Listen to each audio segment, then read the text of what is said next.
નમસ્કાર, આપ જોઈ રહ્યા છો નિર્ભય ન્યૂઝ અને હું છું આપની સાથે રીતિ।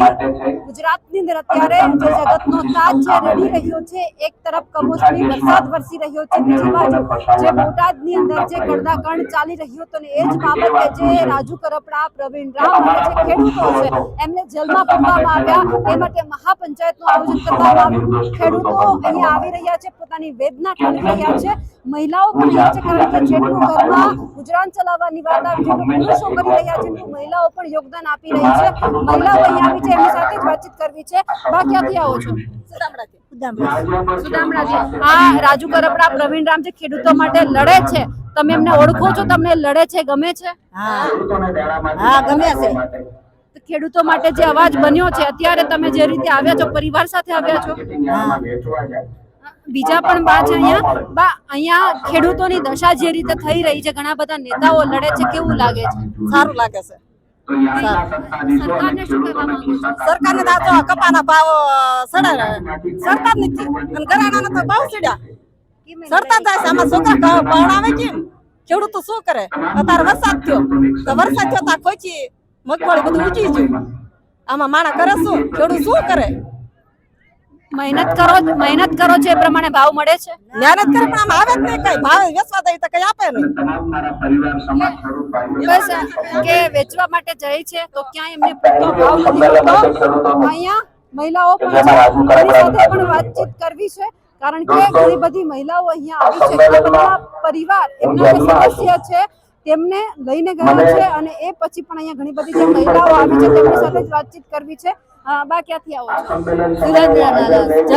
સુરેન્દ્રનગરથી। અહીંયા આવ્યા છો, આજે ખેડૂતોની સભા થઈ રહી છે, શું લાગે છે? સારું લાગે છે। એટલે આમ સરકાર કઈ નથી કરતી એટલા માટે તમને આ બધું જે આ સભામાં આવ્યા છો, આ બધા અવાજ તમારો બને છે, ગમે છે? ખેડૂત માટે સારું છે। ખેડૂતો માટે સારું છે। મહિલાઓ પણ મહેનત કરે છે, આખો આપણે દિવસ દરમિયાન વાડીએ જતા હોય, મજૂરી કામ કરતા હોય, ખેતર હોય તો ઘરનું આપણે રોટલો રડતા હોય, દિવસ દરમિયાન મહેનત થાય છે, એ પ્રમાણે સરકાર પૈસા આપે છે? એટલો નથી સરકાર પૈસા નથી આપતી, પરંતુ અહીંયા બીજા પણ છે, તેમની સાથે જ વાતચીત કરવી છે। તમે ક્યાંથી આવો છો? ક્યાંથી આવો છો? એટલે અહીંયા સમર્થન આપવા માટે આવ્યા છો કે કોઈ જે જેલમાં ગયું છે એમાંથી તમને આમ તમને કહીને ગયા હતા કે જ્યારે આ મહાપંચાયતમાં જવાના હતા ત્યારે? અત્યારે એમના ઉપર આ રીતે એમને જેલમાં મોકલવામાં આવ્યા છે, સરકારને શું કહેવું છે? સરકારને હું કે છોડી મોકલો પણ તમને એવું લાગ્યું કે આમાં મહાપંચાયતમાં જવું જોઈતું હતું કે નતું જવું જોઈતું? જવાનું હતું, કેમ?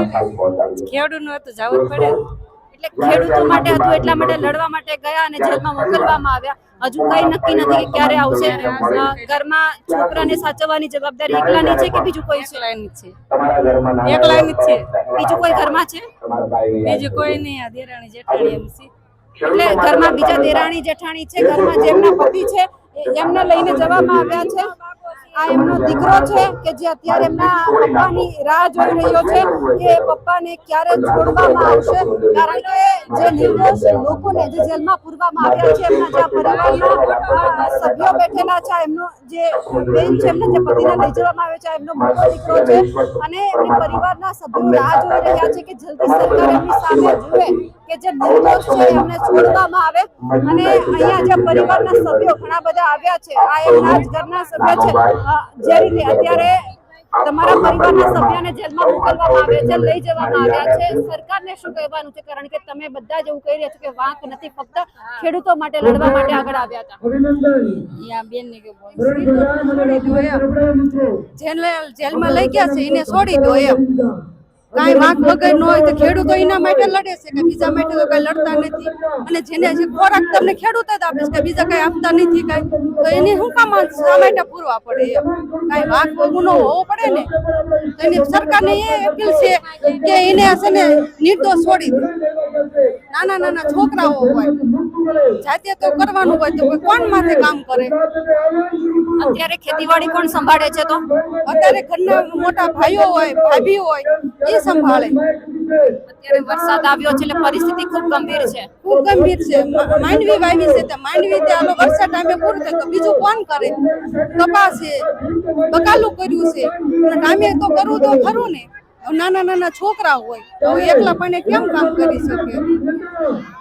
નાના નાના છોકરા છે, પરિવારના સભ્ય જેલમાં છે, એક તરફ કુદરત માર વરસાવે છે, બીજી બાજુ સરકાર વરસાવે છે. હવે એ નથી ખબર કે એ લોકોને ક્યારે છોડવામાં આવશે. બીજા પણ અહીંયા ઘણી બધી મહિલાઓ છે જે દૂર દૂરથી અહીંયા આવી છે અને ઘણા બધા સમર્થન માટે પણ આવ્યા છે. તમે ક્યાંથી આવો છો? અહીંયા સમર્થન આપવા માટે આવ્યા છો? અહીંયા કોના માટે આવ્યા છો? એટલે અહીંયા બીજી પણ મહિલાઓ છે. જેટલું માનવ મેરામણ ખેડૂતોને ઉમટ્યું છે એટલું જ અહીંયા મહિલાઓ નાના બાળકોનું પણ ઉમટ્યું છે.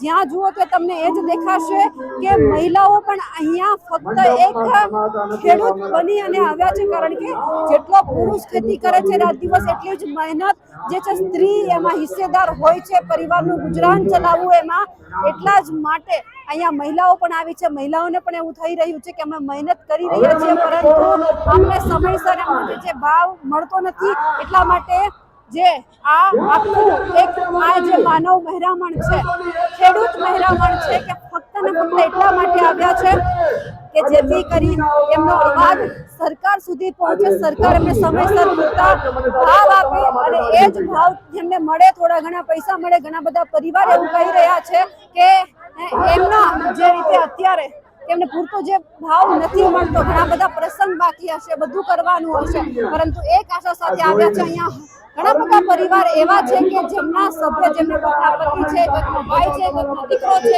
એમને જેલમાં મોકલવામાં આવ્યા છે. એટલે અત્યારે જેલમાં છે. પરિવારનું ગુજરાન એકલી મહિલા ચલાવી રહી છે. એટલે સરકારને પણ એક આશા છે કે એમની સાથે ઊભી રહે, જે નિર્દોષ છે એમને છોડવામાં આવે. જે રીતે અહીંયા આખું ખેડૂતનું એક મહેરામણ ઉભરાયું છે, ખેડૂતોની ઘણી બધી માંગ છે અને સરકાર તટસ્થ રીતે તપાસ કરે, એમની સાથે ઊભી રહે, તેટલી જ આ તમામ લોકોની માંગ છે. અમારા અહેવાલને લઈને અને જે મહિલાઓએ વાતચીત કરી છે તેમને લઈ આપ શું માનો છો કમેન્ટ કરીને ચોક્કસથી જણાવજો. સાથે જ અમારી નિર્ભય ન્યૂઝ ચેનલને લાઈક, શેર અને સબસ્ક્રાઇબ કરવાનું ભૂલશો નહીં. નમસ્કાર.